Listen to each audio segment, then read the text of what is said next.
दरमहा अनिलनं 5,000ची SIP सुरू केली, दरवर्षी SIP 10% वाढवली, 12%चा परतावा मिळाला, 35 वर्ष कंटिन्यू गुंतवणूक केली, म्हणजे वय वर्ष 25 ते 60च्या दरम्यान, तर त्याची एकूण गुंतवणूक होते 1,62,00,000 रुपये आणि त्याला फायनल जो कार्पस मिळतो जो जवळपास 8.88 कोटीचा. अनिल, तू पहिल्यांदा SIP सुरू कर, तुझा रिझल्ट काय येतो बघतो आणि त्यानंतर मी SIP ला सुरुवात करतो.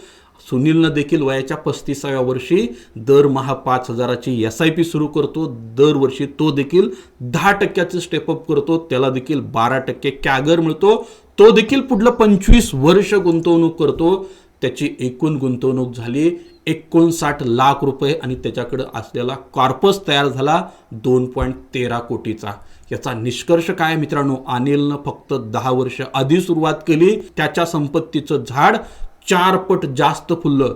कंपाऊंडिंग लवकर सुरुवात केली की वेळ तुमच्यासाठी काम करते आणि उशीर केला की वेळ तुमच्या विरुद्ध काम करते, हे पहिल्यांदा लक्षात घ्या. 5 नंबरचा रूल खूप महत्त्वाचा आहे. कमाई वाढली तर खर्च वाढवू नका. सगळ्यात मोठा शत्रू लाईफस्टाईल इन्फ्लेशन आहे. प्रमोशन मिळालं, नवीन गॅजेट खरेदी केलं, कार खरेदी केले, व्हॅकेशनसाठी फॉरेनला गेलो, पण आपण इन्व्हेस्टमेंट वाढवत नाहीये. पण मित्रांनो, जगातील खरे श्रीमंत लोक ते पहिल्यांदा इन्व्हेस्टमेंट करतात आणि मग खर्च करतात.